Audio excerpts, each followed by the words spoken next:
A vast number of Rwandans that own business ventures based on fashion, arts and crafts, creating made in Rwanda products are growing daily and highly impacting on the country's economy. Hello, my name is Anna Iriza and we have more details on that story. But first, let's have a look into the headlines.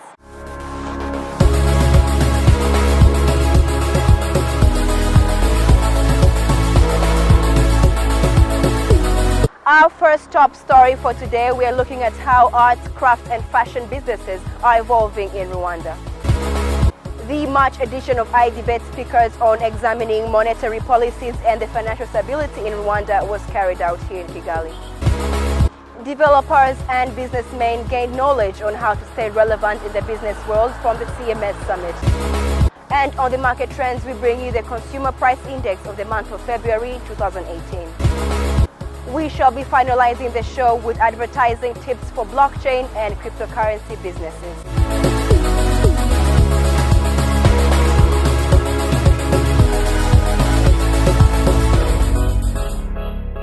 The iDebate Speakers Summit was held to discuss on different issues relating to the monetary policy and the state of the financial sector in Rwanda.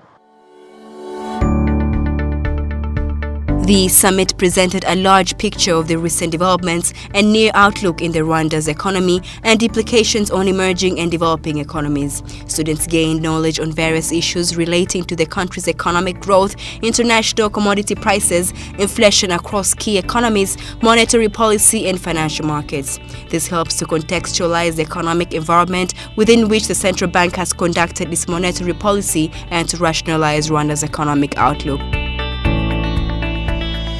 This is an interesting event whereby the iDebate community of students and their friends wish to interact with the policymakers, in this case being the central bank team. So it's a great opportunity for them to learn, but also it's a great opportunity for the central bank in our communication strategy to engage with this part of the community. They're young, they are connected, they are active on social media and so on and so forth, and they are eager to learn, which is really the beauty of the whole thing.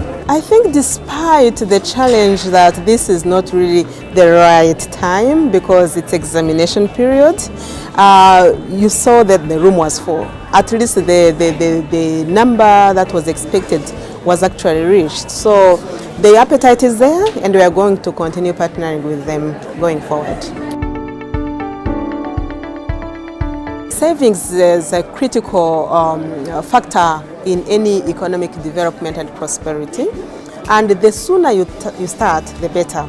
So our message to the youth is start saving now, and don't wait for you to earn a lot of money. On the pocket money your parents give you, try to really set a portion aside. Open an account somewhere.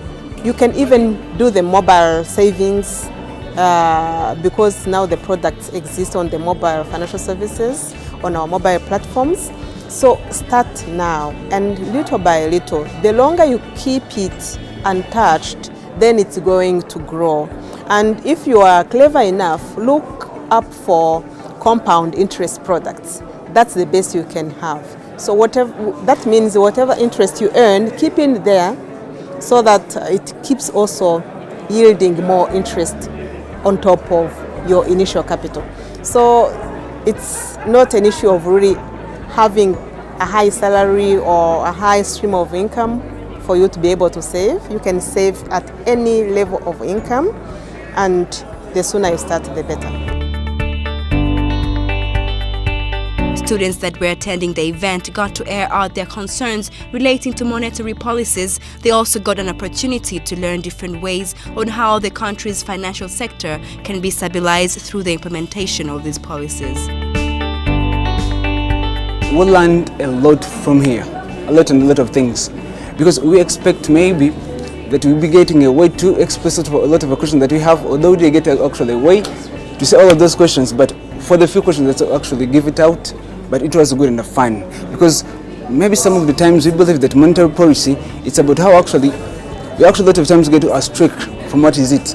But today we got actually to experience what is it, how even Benner is actually going to put this in place, every policy actually taking place to be implemented. So we express a lot of things, we learn a lot, and maybe got a word to be telling the others that we left home. So it was a good thing to do, to be here.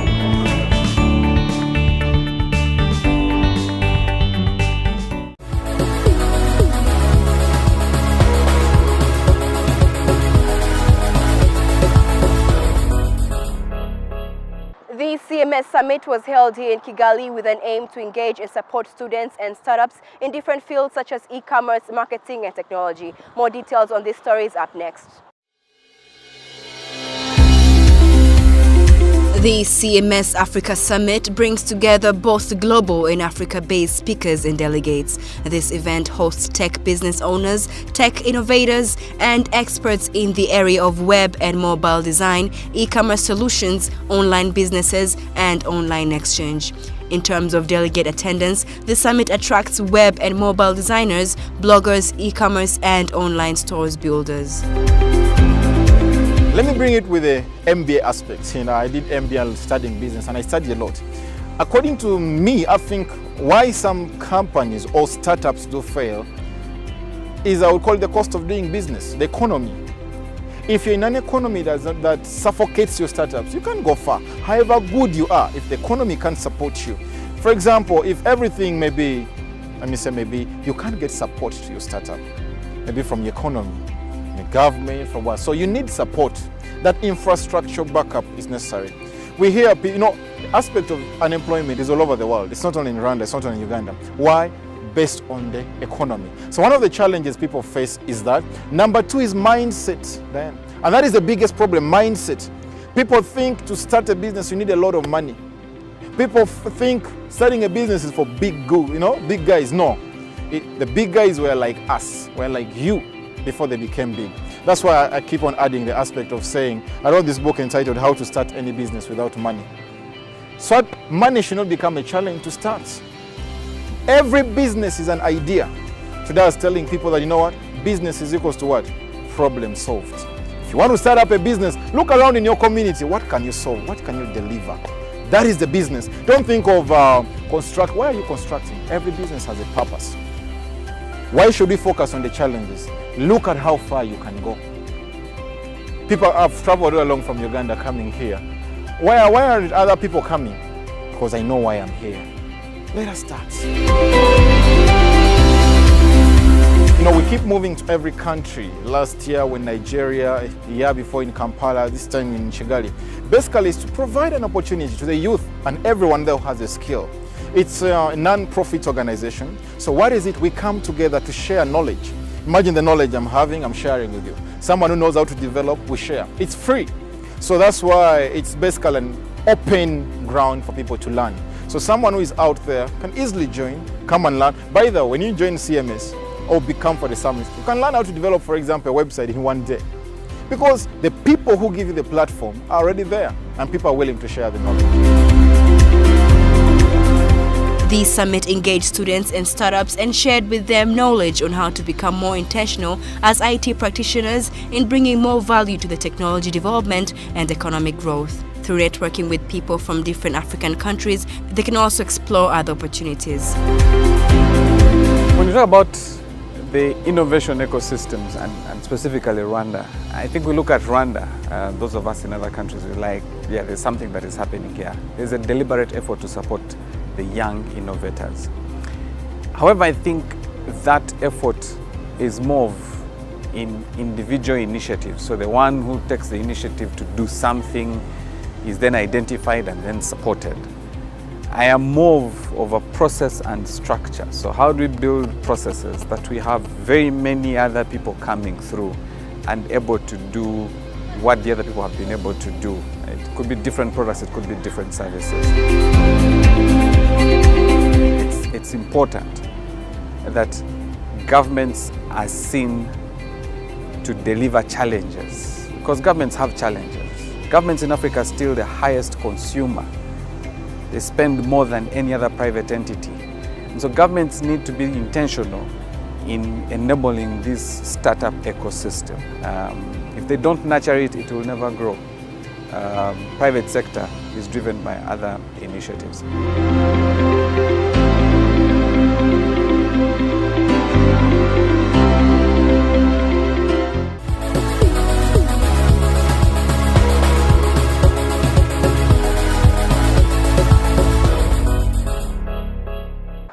With the rise of the demand for made in Rwanda products, many business owners have engaged themselves in creating home decor products, fashion products that are made out of local fabrics, and craft products, to mention but a few. We got to have a chat with some of these business owners. Let's hear what they have to say.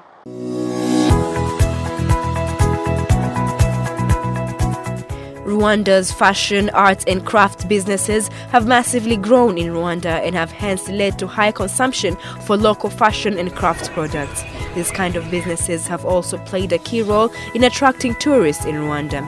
There are also a number of shops that are selling art and craft pieces from Rwanda and from other various tribes and countries including Nigeria, Ghana, Kenya and Tanzania. Variety of crafts are made out of recycling of waste materials such as paper, metal cans, glass bottles and flour bags. From these waste materials, products such as bags, tea lights and greetings cards are created. There is some shops which have really some beautiful material, which are cotton, linen, and those are salt color, one color, and you can also find also kitenge, African fabrics. I have people who brought them from Nigeria and Ghana and Uganda and Congo also. Those are materials we are using. A fashion brand, it just started. I started it in January. We do custom made, we use different fabric and different material. We do clothes for women, men and kids in different ways. We used to buy stuff from China from outside, right? And then that money we stays in country because people, they're gonna use stuff from here. They are gonna buy stuff we are making as Rwandan.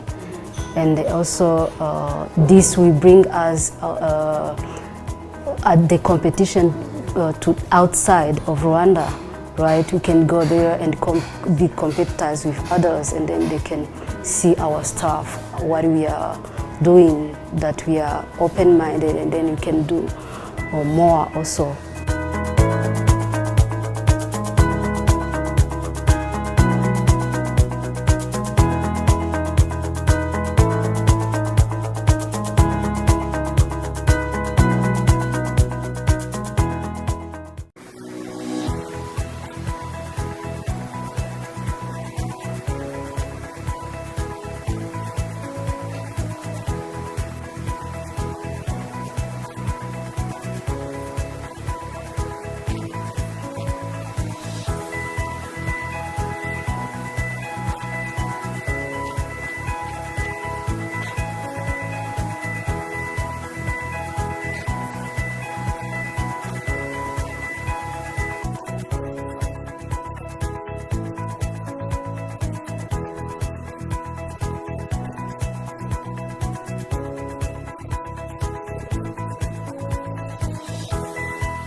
0.7% in February 2018 compared to the same month of the previous year. This is mainly due to the rising prices of housing, water, electricity, gas, and other fuels, 2.9% and 42.4%. Commercial CPI increased by 0.6% in February 2018. This is mainly due to housing, water, electricity, gas, and other fuels of 5.5%, food and alcohol increased by 0.5%. The underlying inflation rate of the foreign region increased by 0.9% compared to January 2018 and increased by 1.5% compared to February 2017.